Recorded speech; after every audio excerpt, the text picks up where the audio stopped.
আগে সরস্বতী ঠাকুরের জন্য নেওয়া জামদানিটা ভালো আসতে আমি আবারও একটা রেড কালারের অর্ডার করেছিলাম। সেটাই এইমাত্র এলো। এত ভালো লেগেছিল যে আরও একটা নিয়েছি। তবে এটাও ঠাকুরের জন্য, তাই আমি আর তোমাদের সাথে এই ভিডিওটা শেয়ার করতে পারছি না। ঠাকুরের জন্য নিয়েছি তো তাই আগে থেকে প্যাকেটটা খুলে বারবার দেখাতে ঠিক ভালো লাগছে না আর কি। আগেরটা তবে করেছিলাম, এটা আমার আর ইচ্ছে করছিল না। তবে মোটামুটি ওপর থেকে আমি একটু দেখিয়ে দিচ্ছি, দুর্দান্ত। এটাও এসেছে একদম পিওর রেড কালারের। এবার দেখে আশা করি বুঝতেই পারছো কোন ঠাকুরের জন্য নিয়েছি। আমি এটা পরের ভিডিওতে বলবো, তোমরা না হয় কমেন্ট বক্সে আমাকে জানিও এটা আমি কোন ঠাকুরের জন্য নিয়েছি। দুর্দান্ত এসেছে শাড়িটা। দিনটা ছিল ফেব্রুয়ারির ৪ তারিখ। বাবা মা গেছিল ফেব্রুয়ারির ৩ তারিখে অভিদের বাড়ি। ৪ তারিখ বিকেলবেলা বাড়ি এসেছে। আর ওখানের মেলা থেকে কত কি নিয়ে এসেছে দেখো। গুলুর জন্যই সুন্দর একটা রান্নাবাটির সেট নিয়ে এসেছে। ছোটোবেলায় কতই না বায়না করতাম এগুলো নেওয়ার জন্য। এখন টাকা থাকলেও আর নেওয়া হয় না। আর এই একটা সুন্দর মালা নিয়ে এসেছে বাবা, ওটাই ওকে পরিয়ে দিচ্ছে। ওই বাচ্চাদের মালাগুলো আর কি। এটা নাকি শুনছি অভির বাবা কিনে পাঠিয়েছে। বাবার সাথে গুলুর বন্ডিংটা বেশ ভালো। যখন বাবা বাড়িতে আসে তখন গুলু বাইকে চাপে তো মোটামুটি চেনে।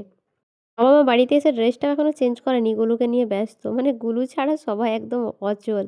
গুলুও সেরম, বাবা মা বাড়িতে ঢুকতে না ঢুকতে ও ওদের বাড়ি থেকে ছুটে চলে এসেছে। এই যে দেখো না, কেউ এখনো বাড়ির মধ্যে ঢুকেও নি, তার মধ্যে গুলুকে নিয়েই সবাই ব্যস্ত। এবার দেখো মজাটা, একটু শুধু হাতটা পেতেছি, কোনো মতেই ও আমাকে ওর খেলনাগুলো দেবে না। আমি জোর করে একটা নিয়ে নিয়েছি। এক্সপ্রেশনটা শুধু দেখবে, এখনো খেয়াল করে দেখেনি যে আমি ওটা নিয়ে নিয়েছি।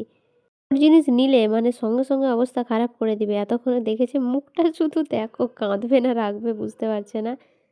আপাতত এখন এই খেলনাগুলো নিয়েও ব্যস্ত থাকবে। বেশ সুন্দর একটা কিউট খেলনা, আমারই দেখে মনে হচ্ছে যে আমি সেই ছোটবেলার মতো রান্নাবাটি শুরু করে দিই। তবে ওই যে কথাটা আমি বারবার বলি, শখের বয়সে কষ্ট হলেও শখটা পূরণ করা উচিত। কেননা পরে যখন স্বচ্ছ টাকা চলে আসবে তখন আর সেই ইচ্ছেগুলোই থাকবে না। মা এখন ওকে সমস্ত কিছু খেলনা বের করে দিচ্ছে। মায়ের এদিকে কোনো ইচ্ছেই নেই যে বাড়ি গিয়ে ড্রেস ফ্রেস চেঞ্জ করি, একটু ফ্রেশ হই। গুলোকে নিয়েই ব্যস্ত। মা যে একবেলা কী করে ওকে ছাড়া ছিল আমি সেটাই ভাবছি। একবেলা না, প্রায় একটা দিন, সেই আগের দিন সকালবেলা গেছে, আজকে একদম বিকেলবেলায় বাড়ি এসেছে। এদিকে গুরুকে দেখো কত খুশি। এমনিতেই ও হাঁড়ি কড়া এই সমস্ত কিছু নিয়েই থাকে, তার মধ্যে আবার এইগুলো পেয়েছে।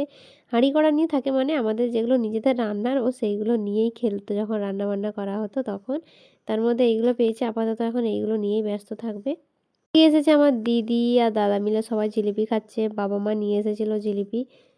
আমার জন্য অনেক জিলিপি পাঠিয়েছে। যদিও আমি মিষ্টি খুব একটা খাই না। তবে তার মধ্যে জিলিপিটা ১-২ টো আমি খাই, সরু যদি হয়। এটা হচ্ছে আমার দিদির ছেলে। আমার দিদি এসেছে এইমাত্র। ওকে আমি অনেকবার ভ্লগে আমার দেখিয়েছি। ওর নাম হচ্ছে লুতু, আর লুতুর মতোই ও দেখতে। গুলু এদিকে একটু চুপচাপ হয়ে গেল মাঝখানে, দাদাকে কোলে নিয়ে নিয়েছে বলে। তারপর দিদির সাথে এসেছিলাম পাড়ার একটা দোকানে একটা জামা কিনতে। জামা নেওয়ার কারণ হচ্ছে আমার দাদার ছেলে হয়েছে। তা দিদি ওই ছেলেকেই দেখতে এসেছে। আমাদের বাড়িতে নতুন মেম্বার এসেছে। আমার আর সেভাবে ভিডিও করা হয়নি। ওর জন্যই জামা নিতে এসেছি। আমি ইয়েলোটা নিচ্ছি আর দিদি নিচ্ছে ওই পিঙ্ক কালারটা। আমার এখানে নেওয়ার প্ল্যান ছিল না, কিন্তু দেখলাম কোয়ালিটি খুবই ভালো। আমি যেরকমটা চাইছি সেরকমই। তাই আমিও একটা নিয়ে নিলাম ওর জন্য। আর দিদিও নিয়ে নিয়েছে।